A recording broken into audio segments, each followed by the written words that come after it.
Hello friends, Pandian stores real next ஒரு review பார்க்கலாமாங்க. பாண்டியன், பழனிவேல், சரவணன் சொல்லிட்டு கதிரை போலீஸ் ஸ்டேஷனில் பார்த்துட்டு வரலாம் அப்படின்ற மாதிரியுமே வந்துக்கிட்டு இருக்காங்க. அதுக்கு முன்னாடியே இங்கே சக்திவேலுமே போலீஸ் ஸ்டேஷனில் இருப்பாங்க. சக்திவேலும் குமாரும் அங்கே போலீஸ் ஸ்டேஷனில் குமார் அங்கே என் 2 கண்ணால் பார்த்தேன். என்னோட பெரியப்பாவை கீழே தள்ளி விடுறத பார்த்ததும் நான் ரொம்பவே பயமாகவும் எங்கள் அப்பா கிட்ட பயந்துட்டு நான் சொல்லிட்டேன். அதுவும் இல்லாமல் நானுமே அங்கே இருந்திருந்தா என்னையுமே அவன் என்ன பண்ணியிருப்பான்னு சொல்லிட்டு தெரிஞ்சிருக்காது அப்படின்னு சொல்லிட்டு போய் கேஸ் கொடுத்துருக்காங்க குமாருமே. ஆனால் குமார் சொல்கிறத கேட்ட சக்திவேலும் அங்கே கதிர் மேலே எஃப்ஐஆருமே போட சொல்லி கேஸ் கொடுத்துருக்காங்க. அதுக்கப்புறம் 2 பேரும் வெளியே நின்றுக்கிட்டு இருக்க பாண்டியனும், பழனிவேல், சரவணன் சொல்லிட்டு 3 பேரும் அங்கே போலீஸ் ஸ்டேஷனுக்கு போயிடுறாங்க. போனதும் இங்கே பழனிவேலையும் அங்கே சரவணனையுமே வெளியே நிற்க வச்சுட்டு பாண்டியன் மட்டும் உள்ளேயுமே போகிறாங்க. ஏன்னா இவங்க 2 பேரும் உள்ளே வந்தாங்கன்னா கோவப்பட்டு அங்கே சக்திவேல் கிட்ட இதை பிரச்சனை பண்ணுவாங்க அப்படின்றதுனால இவங்கள வெளியவே நிற்க வச்சுட்டு பாண்டியன் மட்டும் உள்ளே போகிறாங்க. உள்ளே போயிட்டு அங்கே கதிர்கிட்டயுமே சார், எங்கள் கதிர்கிட்ட என்னோட பையன்கிட்ட நான் ஒரு 4 வார்த்தை மட்டும் பேசிக்கிறேன் சார் அப்படின்னு சொல்லிட்டு போலீஸ்கிட்ட அனுமதி வாங்கிக்கிட்டு அங்கே கதிர்கிட்டையுமே போகிறாங்க.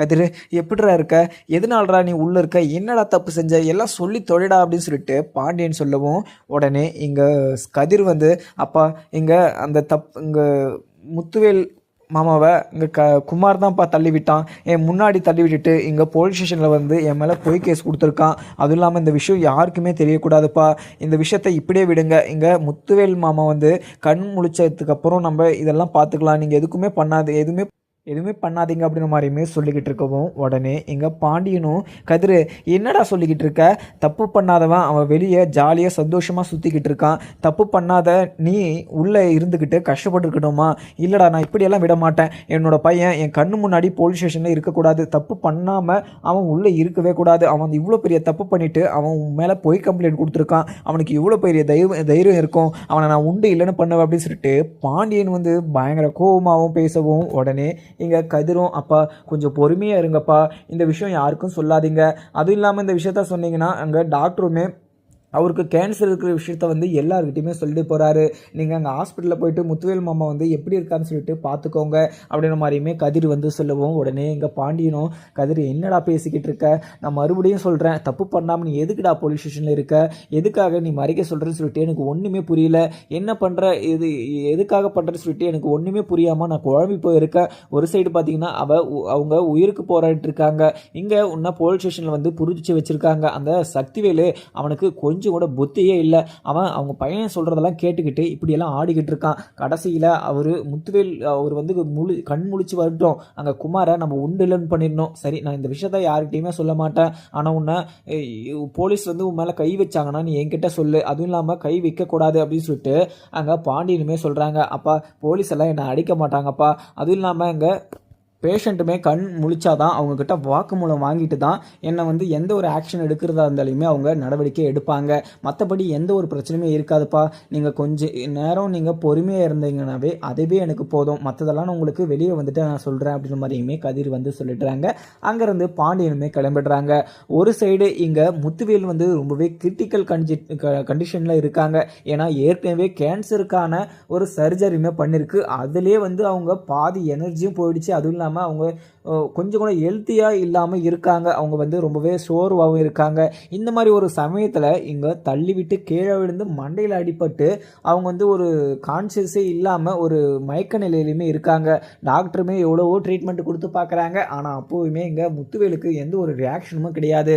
உடனே டாக்டரும் வெளியே வராங்க. வெளியே வந்ததும் இங்கே கோமதி போயிட்டு, டாக்டர் அண்ணனுக்கு என்னாச்சு டாக்டர், அவங்களுக்கு எந்த ஒரு ப்ராப்ளமும் இல்லை அப்படின்னு சொல்லிட்டு இங்கே டாக்டர்கிட்ட கோமதி கேட்கவும் உடனே டாக்டரும், இங்கே பாருங்கம்மா அவங்களுக்கு எந்த ஒரு ரியாக்ஷனும் இல்லை, ஏற்கனவே அவங்களுக்கு சர்ஜரி பண்ணியிருக்கிறதுனால இப்போ அவங்களுக்கு அடிபட்டு அவங்க 2மே ஃப்ரெஷர் ஆகி அவங்க ரொம்பவே கிரிட்டிக்கல் கண்டிஷனில் இருக்காங்க, இப்போ அவங்கள காப்பாற்றுறது கொஞ்சம் கஷ்டம் தான் அப்படின்னு சொல்லிட்டு சொன்னதும் அங்கே கோமதிக்கு மிகப்பெரிய ஒரு அதிர்ச்சி, அதுவும் இல்லாமல் ஃபீல் பண்ணி அழுதுகிட்டே இருக்காங்க.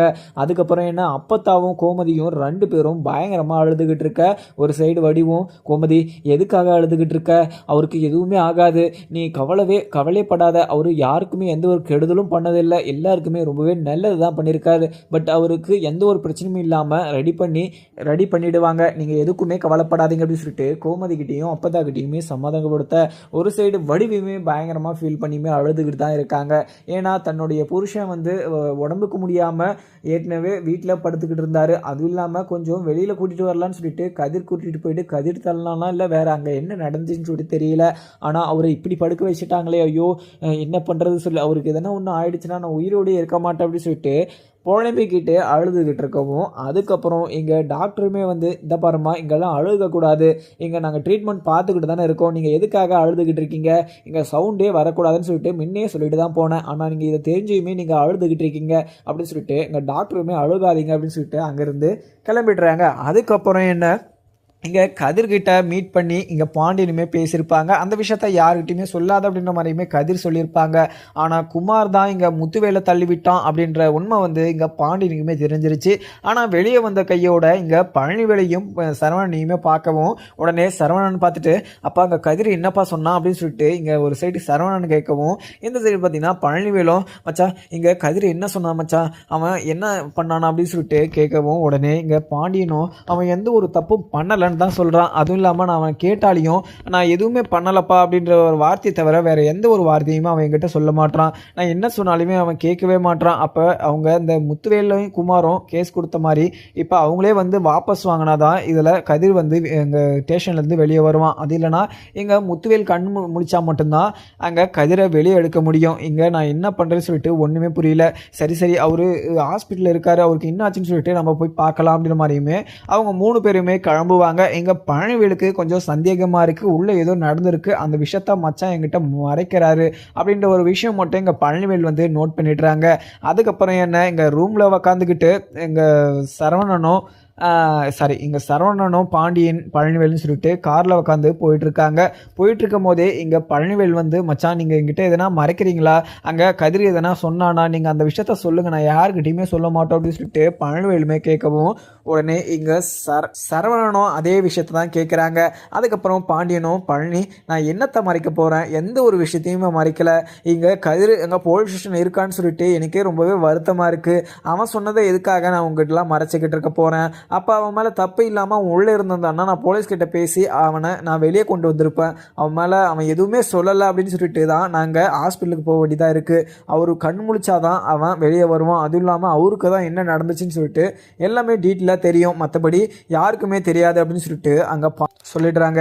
அதுக்கப்புறம் என்ன, இங்கே சக்திவேலும் குமாரும் அங்கே வெளியே போயிட்டு ஹாஸ்பிட்டலுக்குமே போகிறாங்க. அங்கே அப்பத்தெல்லாம் அழுதுகிட்டு தான் பார்த்துட்டு இங்கே சக்திவேலும் அத்தா என்னாச்சு அத்தா எதுக்காக அழுதுகிட்டு இருக்கீங்க அப்படின்னு சொல்லிட்டு சக்திவேல் வந்து கேட்கவும், உடனே இங்கே அப்பத்தாவும் சக்தி இங்கே அவரை காப்பாற்ற முடியாது, ரொம்பவே கிரிட்டிக்கல் கண்டிஷன் இருக்காங்கன்னு சொல்கிறாங்க டாக்டர், எனக்கு ரொம்பவே பதட்டமாக இருக்குது சக்தி, நீ போய் டாக்டர்கிட்ட கொஞ்சம் பேசி பாரு சக்தி, அவனுக்கு எதுவுமே ஆகாத மாதிரி ட்ரீட்மெண்ட் கொடுக்க சொல்லு அப்படின்னு மாதிரியுமே அப்பத்தா வந்து இங்கே சக்திவேல்கிட்ட சொல்லவும், சக்திவேல் வந்து ரொம்பவே பதட்டமாகவும், எனக்கு தெரியும் அப்போவே அங்கே அந்த கதிர் பைய கூட சுற்றுறும் போதே எனக்கு தெரியும், நான் அப்போவே சொன்னேன், படித்து சொன்னேன், நீங்கள் எங்கே போகணுன்னாலும் என்னை கூட்டிகிட்டு போங்க, அந்த கதிர் பையில உங்களை நீங்கள் கூட்டிகிட்டு போகாதீங்க, அவனால் உங்களுக்கு நிறைய ஆபத்து இருக்குது, உங்களை கொலை பண்ணாலுமே பண்ணிவிடுவான் அப்படின்னு சொல்லிட்டு நான் எவ்வளோ சொல்லியுமே அண்ணன் கேட்காம அந்த கதிர்கிட்ட போயிட்டு இப்போ என்ன நிலையில் படுத்துக்கிட்டு இருக்காரு அப்படின்னு சொல்லிட்டு அங்கே சக்திவேலுமே போக, உடனே இங்கே டாக்டருமே வராங்க. டாக்டர் வந்ததுமே டாக்டர் என்னாச்சு டாக்டர், எங்கள் அண்ணனுக்கு எந்த ஒரு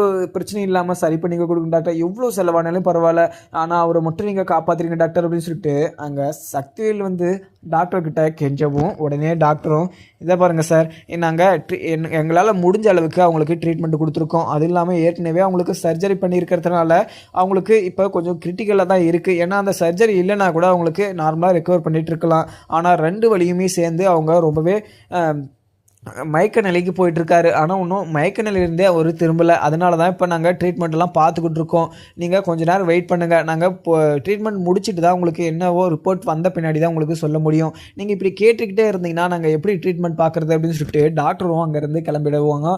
உடனே இங்கே அப்பத்தா கிட்ட வந்து சக்திவேலும், அப்பத்தா நீங்கள் எதுக்குமே கவலைப்படாதீங்க, டாக்டரால் என்ன முடியுமோ கண்டிப்பாக அங்கே அண்ணனை காப்பாற்றிடுவாங்க, அண்ணனுக்கு எந்த ஒரு ப்ராப்ளமும் ஆகாது, ஆனால் அண்ணனுக்கு எதனா ஒன்று ஆச்சுன்னா அந்த கதிர் பையில நான் சும்மாவே விட மாட்டேன், அதுவும் இல்லாமல் அவனை நான் உயிரோடையே விட மாட்டேன், அவங்க ஃபேமிலியோட நான் குழி தோண்டி புதைச்சி விட்டுரும் அப்படின்னு சொல்லிட்டு சக்திவேலுமே கோவத்தில் சொல்லிக்கிட்டு இருக்காங்க. ஆனால் சக்திவேல் வந்து முத்துவேல் மேலே ரொம்பவே கோவமாக இருந்தாலையும் முத்துவேல் இல்லைனாலையும் அவங்க சொத்தை நம்ம ஆட்டையை போட்டுக்கலாம் அப்படின்னு சொல்லிட்டு அவங்க நினச்சாலையும் ஒரு சைடு இங்கே முத்துவேலுக்கு இப்படி ஒரு இஷ்யூஸ் இருக்குது, இப்படி இந்த நிலையில் இருக்காரு அப்படின்னு சொல்லிட்டு தெரிஞ்சு அவருக்காக ஃபீல் பண்ணுறது மிகப்பெரிய ஒரு அதிர்ச்சியாகவும் இருக்குது. ஏன்னா சக்திவேல் என்னதான் எப்போ எப்படி இருப்பாருன்னு சொல்லிட்டு நம்மளுக்கு சொல்லவே முடியல. ஏன்னா அவருக்கு ஒரு மூடு சரியில்லைன்னா இங்கே பழனிவேல்கிட்ட சாரி இங்கே பாண்டியன் கிட்ட பிரச்சனைக்கு போவாங்க.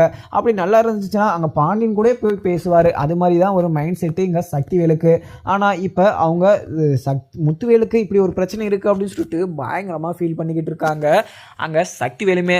ஆனால் இதுக்கெல்லாம் காரணம், அடிப்படை காரணமே இந்த முத்துவேல் வந்து இப்படி படுத்துக்கிட்டு இருக்கிறதுக்கு காரணமே குமார் தான் அப்படின்ற விஷயம் வந்து அப்பத்தாக வடிவு, கோமதி, இங்கே சரவணன், பழனிவேல்னு சொல்லிட்டு இவங்க எல்லாருக்குமே தெரிய வந்துச்சுன்னா அங்கே உயிரோடையே கொளுத்தி விட்டுருவாங்க குமாரை. ஆனால் இந்த விஷயம் வந்து யாருக்குமே தெரியக்கூடாது. அங்கே முத்துவேல் மாமா வாயால் தான் வரணும் அப்படின்னு சொல்லிட்டு யோசிச்சு அந்த விஷயத்தை யார்கிட்டையுமே சொல்லாதீங்கப்பா அப்படின்ற மாதிரியுமே பாண்டியன்கிட்ட சொல்லி அமைச்சிருப்பாங்க கதிருமே. அதை கேட்ட பாண்டியனும் அந்த விஷயத்தை வந்து யாருக்கிட்டையுமே சொல்லாமல் மனசுக்குள்ளேயே வச்சுக்கிறாங்க. ஏன்னா கதிர் ஒரு விஷயத்த சொல்கிறான்னா அவன் ஏதோ ஒரு விஷயம் யோசிச்சு வச்சுருக்கான். அதனால் நம்ம இந்த விஷயத்தை யாருக்கிட்டையுமே சொல்லக்கூடாது அப்படின்ற ஒரு விஷயத்த மட்டும் அவங்க மனசில் வச்சுக்கிறாங்க. ஆனால் என்னதான் இருந்தாலையும் முத்துவேல் ரொம்பவே பாவனே சொல்லலாம். ஏன்னா முத்துவேல் பாவம் இருந்தாலும் ஏன்னா முன்னாடி வந்து அங்கே பழனிவேல் குடும்பத்தை வந்து இங்கே பாண்டியன் குடும்பத்தை வந்து பயங்கரமாக ஒரு எதிரியை தான் நினச்சிட்டு இருந்தாங்க. அதுவும் இல்லாமல் அவங்கள பார்த்தவே ரொம்பவே எரிச்சலாகவும் கோபமாகவும் தான் பார்த்துக்கிட்டு இருந்தாங்க. ஆனால் அதுக்கப்புறம் எங்கள் கதிரை பார்த்ததுலேருந்து கதிர் வந்து இங்கே முத்துவேலை கவனிச்சிக்கிறதுலேருந்து அப்போ இருந்து எங்கள் பாண்டியன் ஃபேமிலி மேலே மிகப்பெரிய ஒரு மரியாதையும் அன்பும் வந்துருச்சுன்னே சொல்லலாம். ஆனால் அதுக்கப்புறம் தான் அவருக்கு பிரச்சனையே ஸ்டார்ட் ஆயிடுச்சு. ஏன்னா இங்கே கதிரும் முத்துவேலும் மீட் பண்ணுறத பார்க்குற அங்கே சக்திவேலாக இருக்கட்டும் குமாராக இருக்கட்டும் இங்கே ரெண்டு பேருக்குமே சுத்தமாக பிடிக்காது. அதே மாதிரி தான் இங்கே குமாருமே கதிரும் முத்துவேலும் மீட் பண்ணிக்கிட்டு இருக்காங்க. எதுக்கு பெரியப்பா நீங்கள் கதிர்கிட்ட மீட் பண்ணி பேசிக்கிட்டு இருக்கீங்க, எங்கள் அப்பாவையும் என்னையும் நடுத்தரில் நிற்கிறதுக்காக இப்படியெல்லாம் பண்ணிக்கிட்டீங்களான்னு சொல்லிட்டு பிரச்சனை பண்ணி அங்கே முத்துவேலை தள்ளி விட்டதும் இல்லாமல் ஒத்தவன் மாதிரி அவங்க அப்பா கிட்ட போயிட்டு கதிர் தான் அங்கே முத்துவேலை பெரியப்பாவை தள்ளி விட்டான் அப்படின்ற சொல்லிட்டு அவங்க கிட்ட இன்ஃபார்ம் பண்ணிவிட்டு அவங்க அப்பா வந்து இந்த குமார் பேச்சை கேட்டுக்கிட்டு குமார் வந்து எப்போவுமே பொய் சொல்கிறான், ஃப்ராடு தனம் பண்ணுறான், அந்த கடத்தல் அப்படின்னு சொல்லிட்டு நிறைய விஷயத்தில் இன்வால்வ் ஆகிருக்கான் அப்படின்னு சொல்லிட்டு தெரிஞ்சுமே அவங்க அப்பா வந்து குமாரை நம்பி போலீஸ் ஸ்டேஷனில் போயிட்டு கதிர் மேலே கேஸ் கொடுத்துருப்பாங்க. போலீஸுமே எந்த ஒரு விசாரணையும் இல்லாமல் அங்கே போலீஸ் வந்து கதிரை கூட்டிகிட்டு போயிட்டு இங்கே ஸ்டேஷனில் வச்சுட்டு இருப்பாங்க. ஆனால் இங்கே முத்துவேல் முழிச்சா மட்டும்தான் அங்கே இருக்கிற குமாருக்கு வந்து என்ன நடக்க போகுதுன்னு சொல்லிட்டு தெரியும். ஏன்னா முத்துவேல் வந்து கண் விழிச்சிட்டாருன்னா எங்கே கதிர் அப்படின்ற ஒரு வார்த்தையாக தான் கேட்பாங்க. அதுவும் இல்லாமல் போலீஸ் வந்து அவங்கக்கிட்ட விசாரணை மேற்கொண்டாங்கன்னா அங்கே குமாரை கண்டிப்பாக மாட்டி விட்டுருவாங்க எங்கள் முத்துவேலுமே. ஏன்னா இதுக்கு பட்டுக்கிட்டு வெளியில் வெயிட் பண்ணிக்கிட்டு இருக்காங்க குமாருமே. ஆனால் குமாருமே ஒரு சைடு யோசிக்கிறாங்க, பெரியப்பா முழிச்சுக்கிட்டாருன்னா என்னை கண்டிப்பாக மாட்டி விட்டுருவாரு, கண்டிப்பாக நான் ஜெயிலுக்கு தான் போகிறேன், அதுவும் இல்லாமல் நான் தான் இந்த தப்பை பண்ணேன்னு சொல்லிட்டு அப்பாவுக்கு தெரிஞ்சிச்சுன்னா என்ன உயிரோடைய வைக்க மாட்டார் அப்படின்ற ஒரு பதட்டத்திலுமே நின்றுக்கிட்டு இருக்காங்க. ஒரு சைடு அப்படி யோசிச்சாலையும் இன்னொரு சைடு வந்து நம்ம பேசாமல் அவருக்கு சுயநிலை இல்லாத மாதிரி நம்ம பண்ணி விட்டுடலாமா, இல்லைனா அவரை நம்ம கொலை பண்ணிட்டுலாமா அப்படின்னு சொல்லிட்டுலாம் யோசனை ஓடுது. ஏன்னா இங்கே அவங்க தப்பிக்கணும் அப்படின்றதுனால ஒருத்தரை கொல்ல கூட துணிஞ்சிருவாங்கன்னே சொல்லலாம் இங்கே குமார். ஏன்னா குமார் வந்து அவங்கள தெரியாமல் தான் தள்ளி விட்டாங்க. ஆனால் இப்போ அவங்க கண் முழிச்சிட்டாங்கன்னா குமார் மாட்டிப்பாங்க அப்படின்றதுனால அங்கே முத்துவேலை கொலை பண்ணுறதுக்கு கூட அவங்க முயற்சி பண்ணிக்கிட்டு இருக்காங்க.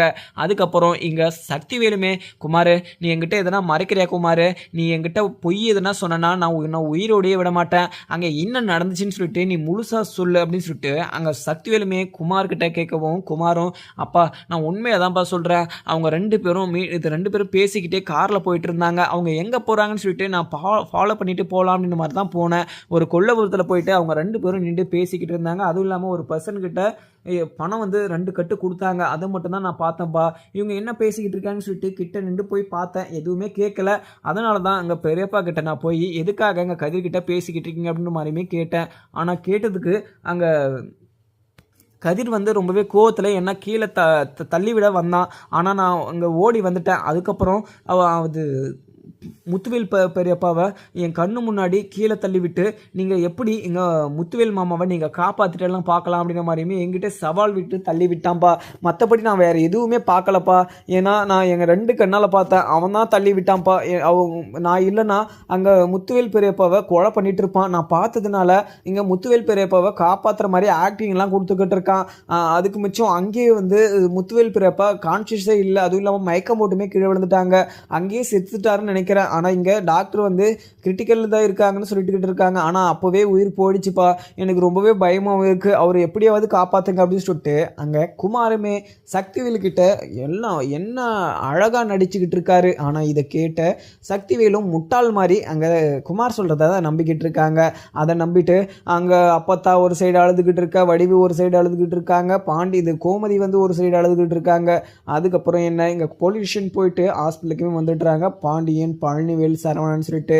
அங்கே வந்ததும் பாண்டியன் போயிட்டு கோமதி கிட்ட, கோமதி எதுக்காக அழுதுகிட்டு இருக்க, டாக்டர் என்ன சொன்னாங்க, அவரை காப்பாற்றிடலாமா அப்படின்ற மாதிரியுமே கேட்கவும் உடனே இங்கே கோமதியும் அவர் ரொம்பவே கிரிட்டிக்கலாக இருக்காராம். அண்ணனை காப்பாற்ற முடியறதுக்கு 90% தான் வாய்ப்பு இருக்குது, 10% வாய்ப்பே கிடையாதுன்னு மாதிரியுமே சொல்லிக்கிட்டு இருக்காங்க. எனக்கு ரொம்பவே பயமாக இருக்குங்க அப்படின்னு சொல்லிட்டு அங்கே கோமதி சொல்லவும் இதை கேட்ட அங்கே பாண்டியன் வந்து, கோமதி நீ எதுக்குமே கவலைப்படாத, அப்படி ஒரு மனுஷனுக்கு எந்த ஒரு கெடுதலும் ஆகாது, அதுவும் இல்லாமல் அவருக்கு எந்த ஒரு பிரச்சனையுமே ஆகாது, எல்லாமே சரியாயிடும். நீ எதுக்காக அழுதுகிட்டு இருக்க, இந்த மாதிரி ஆளுங்க இருக்கிறதுனால தான் அவங்களுக்கெல்லாம் இது மாதிரி ஒரு பிரச்சனை நடக்குது. இவங்க கரெக்டாக இருந்தாங்கன்னா அந்த மனுஷனுக்கு, அந்த ஒரு நல்ல மனுஷனுக்கு எந்த ஒரு பிரச்சனையுமே இருக்காது அப்படின்ற மாதிரியுமே பாண்டியன் வந்து அங்கே சக்திவேலையும் குமாரையும் பார்த்து சொல்லிக்கிட்டு இருக்காங்க. உடனே இங்கே குமார் வந்து, ஐயோ இங்கே கதிர் வந்து இங்கே அவங்க அப்பா கிட்ட சொல்லிட்டான் போல், மாமா என்ன தான் பார்க்குறாரு, ஐயோ இவர் வேறு பெரியப்பா வேறு கண் முழிச்சார்னா என்னை கண்டிப்பாக மாட்டி விட்டுருவாரே, என்னோட கதை முடிஞ்சிச்சு அப்படின்னு சொல்லிட்டு அங்கே குமாருமே பதட்டத்தில் நின்றுக்கிட்டு இருக்காங்க. அதுக்கப்புறம் என்ன பழனிவேல் வந்து குமார்கிட்ட போயிட்டு, குமார் அங்கே என்ன நடந்துச்சுன்னு சொல்லிட்டு நீ கரெக்டாக சொல்கிறியா, இல்லைன்னா அடித்து விசாரிக்கிற விஷயத்தில் விசாரிப்பேன். அதுவும் இல்லாமல் கதிர் வந்து முத்துவேல் அண்ணனை கண்டிப்பாக கீழே தள்ளி விட்டுக்க மாட்டான், அங்கே வேறு ஏதோ நடந்திருக்கு, நீ ஏதோ மறைக்கிற அப்படின்னு சொல்லிட்டு பழனிவேல் வந்து கேட்கவும் உடனே சக்திவேலும், என்னடா பழனி எதுக்காக அவங்க வந்து பேசிக்கிட்டு இருக்க, நீ எல்லாம் கணக்கிலே கிடையாது, எதுக்காக என்னோட பையனை வந்து இப்படியெல்லாம் பேசிக்கிட்டு இருக்க, கதிர் வந்து கீழே தள்ளலான்னு சொல்லிட்டு 2 கண்ணால் பார்த்தேன் அப்படின்ற மாதிரியுமே இங்கே என்னோட பையன் சொல்லிக்கிட்டு இருக்கான், நீ என் பையனவே சந்தேகப்பட்டு எங்கள் பையனை விசாரிச்சுக்கிட்டு இருக்கியா அப்படின்ற மாதிரியுமே அங்கே பழனிவேல்கிட்ட சக்திவேலுமே கேட்கவும் உடனே இங்கே பழனிவேல் வந்து, அண்ணன் என்னண்ணா பேசிக்கிட்டு இருக்கீங்க, அங்கே வேறு ஏதோ நடந்திருக்குண்ணே, கதிர் இப்படி பண்ணுற ஒரு ஆளே கிடையாதுண்ணே, பட் ஆனால் அங்கே ஏதோ நடந்திருக்கு, அந்த விஷயத்த கண்டிப்பாக இங்கே குமார் மறைக்கிறான், அது மட்டும் எனக்கு நல்லாவே தெரியுது. ஆனால் அதுக்கு காரணமாக குமார் இருந்தானா நான் குமாரை உயிரோடைய விட மாட்டேன். ஆனால் நீங்கள் குமாருக்கு வக்காலத்து வாங்கிட்டு வரீங்க. ஆனால் ஒரு நாள் குமார் இந்த விஷயத்தில் இன்வால்வ் ஆகிருக்கான், குமார் தான் அண்ணனை தள்ளி விட்டான்னு சொல்லிட்டு அங்கே அண்ணனோ இல்லை கதிரோ சொன்னாங்கன்னா குமாரை நான் உயிரோடைய விட மாட்டேன் அப்படின்னு சொல்லிட்டு அங்கே பழனிவேலுமே சொல்லிடுறாங்க. இதை கேட்ட அங்கே சக்திவேலுமே, என்னடா பழனி என்ன என்கிட்ட சவால் விட்டுருக்கியா, என்னோட பையன் அப்படிலாம் பண்ணக்கூடிய ஆளே கிடையாது, அதுவும் இல்லாமல் என்னோட பையன் பயந்துட்டு, அதுவும் இல்லாமல் என் பையன் அங்கே இருந்திருந்தானா எங்கள் பையனையும் அவன் கொலை பண்ணிட்டு இருப்பான், அதனால் பயந்துட்டு அவன் அங்கேருந்து ஓடி வந்துட்டு இருக்கான், உனக்கு என்ன தெரியும், அங்கே இருந்த என்னோட பையனுக்கு தான் தெரியும், நீ எதுவுமே பேசாத அப்படின்னு சொல்லிட்டு அங்கே சக்திவேலுமே சொல்லிடுறாங்க. உடனே பாண்டியனும், பழனி எதுக்காக பேசிக்கிட்டு இருக்க, இங்கே எதுவுமே பேசாத, ஃபஸ்ட்டு அவர் சரியாகட்டும், இப்போ எதுக்கு பிரச்சனை பண்ணிக்கிட்டு இருக்க அப்படின்னு மாதிரியுமே பழனிவேல்கிட்ட பாண்டியனுமே சொல்லிடுறாங்க. உடனே இதை கேட்ட சக்திவேலுமே, வந்துட்டாருப்பா உத்தம பொறுத்தது, அவங்க பையனை எப்படி வளர்த்து வச்சுருக்காங்க பாருங்கள், என்னோட அண்ணனை கொலை பண்ணுறது கூட தேங்காமல் கொஞ்சம் கூட ஈவு இறக்கம் இல்லாமல் அவன் இப்படி பண்ணியிருக்கான். ஆனால் எங்கள் அண்ணனுக்கு எதனா ஒரு பிரச்சனைனா உங்களை குடும்பத்தோட நான் குழி தோண்டி புதைச்சிருவேன் பார்த்துக்கோங்க அப்படின்னு சொல்லிட்டு சக்திவேலுமே சொல்கிறாங்க. ஆனால் இது எதுவுமே கேட்டுக்கிட்டு அங்கே பாண்டியனுமே எதுவுமே பேச மாட்டுறாங்க. ஏன்னா கடைசியில் ஒரு பேச வேண்டிய ஒரு நேரமும் சூழ்நிலையுமே கண்டிப்பாக அமைய தான் போகுது. அதுவும் இல்லாமல் அப்போ தடை குடிஞ்சு நிற்க தான் போகிறாரு சக்திவேலுமே. ஒரு சைடு பதட்டத்தோடையும் அங்கே நின்றுக்கிட்டு இருக்காங்க குமாரும்.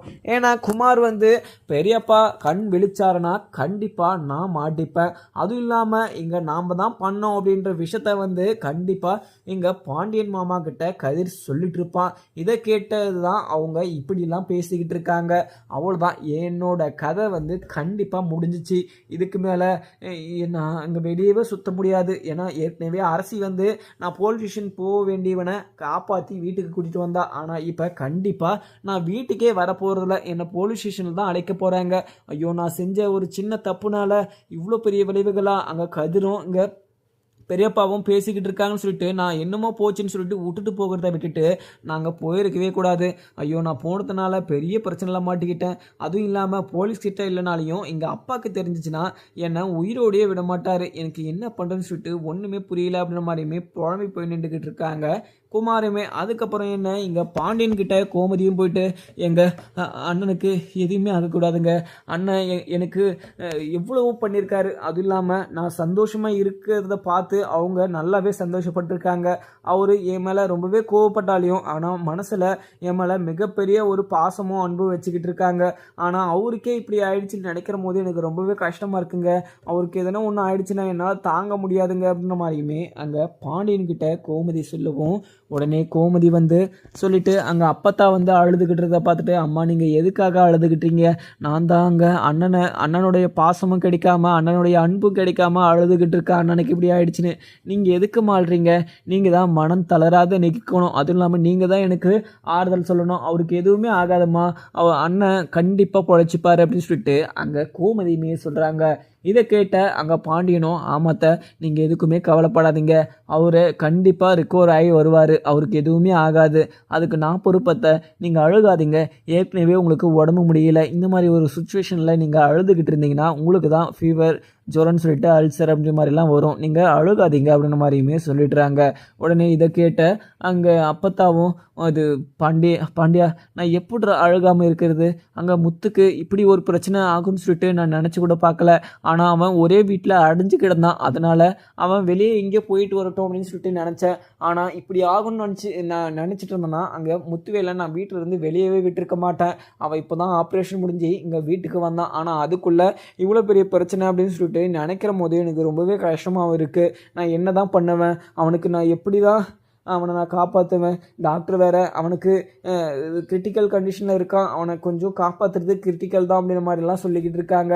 இந்த விஷயத்தெல்லாம் கேட்கறதுக்காக நான் உயிரோடு இருக்கேன், நான் அவனுக்கு முன்னாடி நான் போயிட்டு சேர்ந்துட்டேன்னா நான் இந்த கஷ்டமான ஒரு விஷயத்தெல்லாம் பார்த்துக்கிட்டு இருக்க மாட்டேன், ஏன்னா என் கண்ணு முன்னாடியே என்னோடய பையன் ஹாஸ்பிட்டலில் கிரிட்டிக்கலான கண்டிஷனில் படுத்துக்கிட்டு இருக்கான், இதெல்லாம் பார்க்கறதுக்கு தான் கடவுள் என்ன உயிரோடு இருக்க வச்சிருக்கார போல் அப்படின்னு சொல்லிட்டு அழுதுகிட்டு இருக்கவும் உடனே இங்கே பாண்டியனும், அத்தை நான் என்ன சொல்கிறத்த, நீங்கள் கவலைப்படாதீங்க, எந்த ஒரு பிரச்சனையுமே ஆகாமல் அவர் கண்டிப்பாக சரியாயிடுவார், நீங்கள் எதுக்கு அழுதுகிட்டு இருக்கீங்க அப்படின்னு சொல்லிட்டு மறுபடியும் பாண்டியன் வந்து ஆறுதல் சொல்லிக்கிட்டு இருக்க.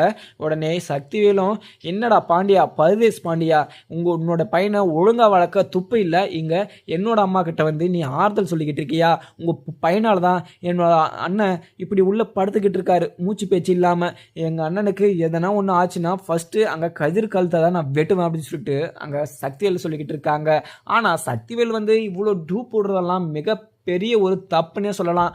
ஆனால் கடைசியில் எல்லா உண்மையும் தெரிய வரதான் போகுது. அதுவும் இல்லாமல் முத்துவேலுமே கண் முழிச்சு அவங்க அந்த விஷயத்த சொன்னாலையும் அவங்க குமாரும் மாட்ட போகிறாங்க. அப்படி அவங்க உயிரோடு இல்லாமல் ஏதோ பிரச்சனை இல்லை, அவங்க கிரிட்டிக்கலில் இறந்தாலையுமே அங்கே கதிர் கண்டிப்பாக குமார் தான் இந்த விஷயத்த பண்ணான்னு சொல்லிட்டு எல்லாரும் முன்னாடியும் சொல்லிடுவாங்க. அப்போ அங்கே சக்திவில் வந்து குமார் கழுத்தை வெட்டுவாங்களா? வெட்டவே மாட்டாங்க. என்ன இருந்தாலையும் அது தன்னோட பையன் எந்த ஒரு தப்பு பண்ணாலையும் அது தப்புன்னு அவங்க அப்பா அங்கே எடுத்துக்கவே மாட்டாங்க.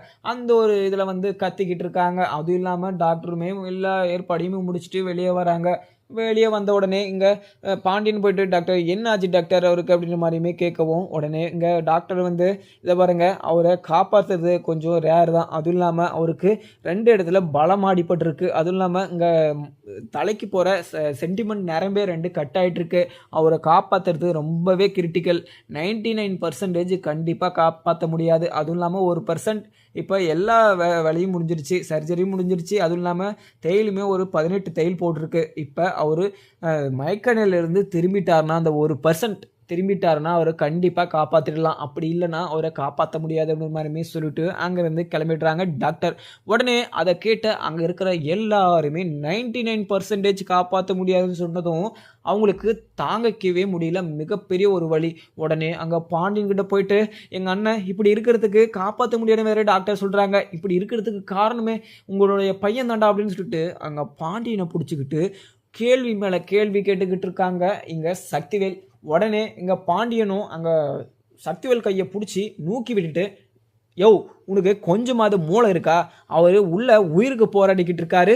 இப்போ என்னோட பையன் தப்பு பண்ணானான்னு சொல்லிட்டு பண்ணலையான்னு சொல்லிட்டு உனக்கு தெரியவே தெரியாது. அதுவும் இல்லாமல் சாட்சி இல்லாமல் என்னோட பையனை நீங்கள் உள்ளே வச்சதுக்கு நீங்கள் தான் எனக்கு காரணம் சொல்லணும், அது இல்லாமல் நீங்கள் தான் எனக்கு ஆறுதல் சொல்லணும். அதுவும் இல்லாமல் எந்த ஒரு தப்பும் பண்ணாத என்னோட பையனை வந்து கேஸ் கொடுத்து உள்ளே உட்கார வச்சுட்டு நீ என்ன திமிரா பேசிக்கிட்டு இருக்க? அவர் உயிருக்கு போராடிட்டு இருக்காரு, அவரை எப்படி காப்பாற்றலாம் அப்படின்னு சொல்லிட்டு அங்கே நிற்கலான்னு பார்த்தா இப்போ நீ என்கிட்ட பிரச்சனை பண்ணணும் அப்படின்ற ஒரு நோக்கத்திலேயே என்கிட்ட பிரச்சனை பண்ணிக்கிட்டு இருக்க. ஆனால் இப்போ இல்லை, நீ எப்போ இருந்தே இங்கே என்கிட்ட பிரச்சனை பண்ணணும்னா உனக்கு பிடிச்சிருக்கு போல. ஆனால் இங்கே அவர் கண் முழிச்சு வந்தார்னா கண்டிப்பாக யார் தப்பு பண்ணாங்கன்னு சொல்லிட்டு எல்லாருக்குமே தெரிய வரும். அப்போ உன் மூஞ்சி எங்கே வச்சுக்கிட்டு இருக்குன்னு சொல்லிட்டு நான் பார்க்குறேன். அப்போ என்னோட பையன் இது எந்த ஒரு தப்பு பண்ணலன்னு சொல்லிட்டு அவர் சொல்லுவார் அப்படின்னு மாதிரியுமே அங்கே பாண்டியன் சொல்லிட்டுறாங்க. அதுக்கப்புறம் என்ன பார்க்கலாமாங்க. வீடியோ பிடிச்சா லைக் பண்ணுங்கள். Thank you friends.